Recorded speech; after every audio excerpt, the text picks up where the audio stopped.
غار فردوس بر روی زمین است، همین است و همین است و همین است. غار فردوس بر روی زمین است.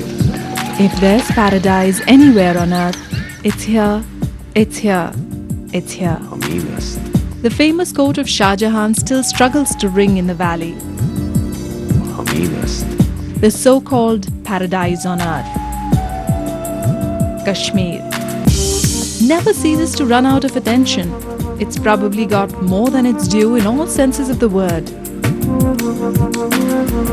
All my life, I've heard of the beauty at one end and the ongoing conflict at the other. And finally, I get the chance to see it. The virgin mountains, the cheerful streams, the placid lakes, and the beautiful faces that live upon a dream.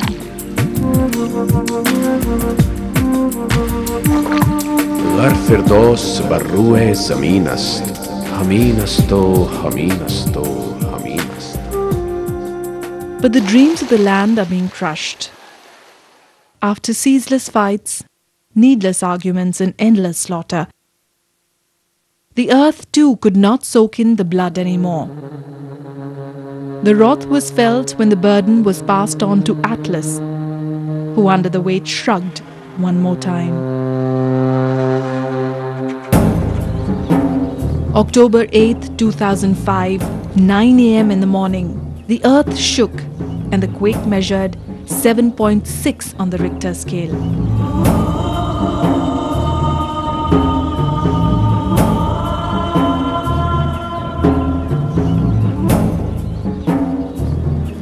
A global disaster in the valley, notwithstanding the lines of control. It just took about 60 seconds to freeze time for hundreds and thousands of people. The devastation, immense. Uri being the worst. So Uri was worst affected in this area. And damage to the houses was initially about 18,000 households there as per the census record. We have a total of 1.12 lakh population in Uri, which was totally impacted by this. We have 95 villages, almost all were affected by these.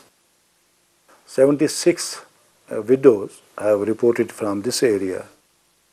We have a total of 409 children who are orphaned, who lost either of the two parents. Out of that, 300 plus were in this area.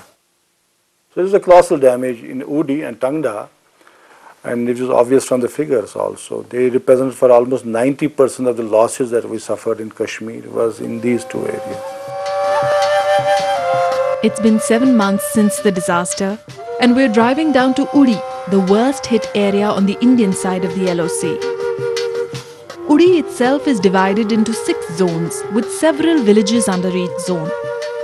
The initial rescue and relief in Uri was handled primarily by the army, the government and the NGOs, with an overwhelming support of the locals. There was an overwhelming response from the local population of Kashmir Valley. They all came in with all the stuff they were having, but it was very difficult. The people were in need, and there were so many organizations who wanted to come in here and provide all the stuff.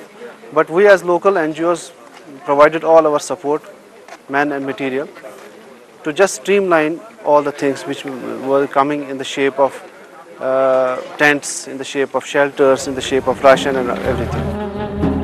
After traveling for about 3 hours, we arrive at Bela camp, which is 70 kilometers from Srinagar in the Uri sector of the Baramulla district. Bela camp has about 260 displaced families that have been provided land to build houses by the government. Braving both the winter and the sun in thin tin tenements with ply as insulation, the people here now brave the future. Anxiety writ large on their faces with virtually no livelihood options available and the rations dwindling to an end. Farooq, a contractor, lost both his daughters, 4-year-old Fazal and a year-old Faijam, along with his own brother and sister in the quake. He now has the responsibility of raising their 3 children. With nothing left of his own except the remnants of an old house in this broken TV and tape recorder. मेरा नाम चौधरी फारूक है। मैं इस migration camp भेला में रहता हूँ। तो यहाँ लगभग 3 महीने से हम बेकार हैं। हमें वहाँ लैंड स्लाइडिंग हुई है। हमें वहाँ मतलब यहाँ पे कोई काम काज नहीं है। मतलब मुझे खुद यहाँ भाई के 2 बच्चे हैं, बहन की 1 बच्चा है। उनकी इसमें भूकंप में डेथ हो गई थी, वो भी मेरे पास है। तो और भी घर में 3-4 बहनें हैं मेरी, मतलब 3-4 आदमी हैं। कोई रोज़गार नहीं, यहाँ पे बिल्कुल बेकार हम बैठे हुए हैं। तो इसलिए हमें कुछ मजदूरी होनी चाहिए, कुछ काम होना चाहिए, जिससे हमारा पूरे कैंप के लोगों का गुजारा चल सके। मेरी तरह सब लोगों का यहाँ पे ऐसा ही हाल है जैसे मैं हूँ। कोई रोज़गार नहीं है, कुछ काम नहीं है। गवर्नमेंट ने पहले हमें 2-3 महीने तक राशन फ्री दिया, तो हमें अभी वो भी बंद कर दिया है। फ़िलहाल हमें यहाँ पे कोई मजदूरी काम कोई कुछ नहीं है। तो हम गवर्नमेंट से भी मुतालबात करते हैं और NGO हर एक से भी हमारा ये रिक्वेस्ट है कि हमारी हेल्प की जाए, ताकि हमारे रोज़गार के बारे में कुछ बन सके और हमारा ये पक्के मकान यहाँ रहने के लिए हमारा कुछ काम मतलब ठीक हो सके।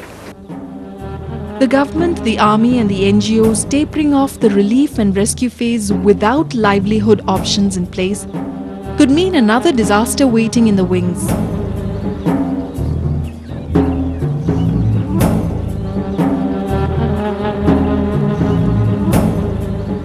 While the concern of people and the thing topmost in their mind is rebuild my house, but deep down they don't know what's going to happen next month if the government, army or the NGOs don't give rations.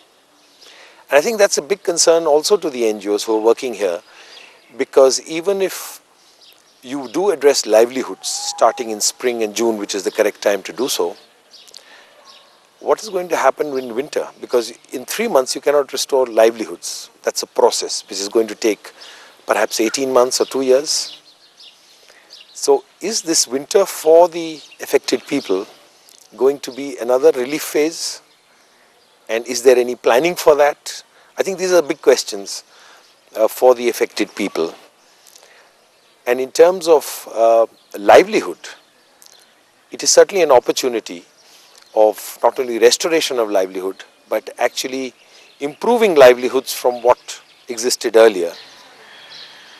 Unfortunately, the livelihood of victims does not seem to be an issue of prime importance, at least to the local government.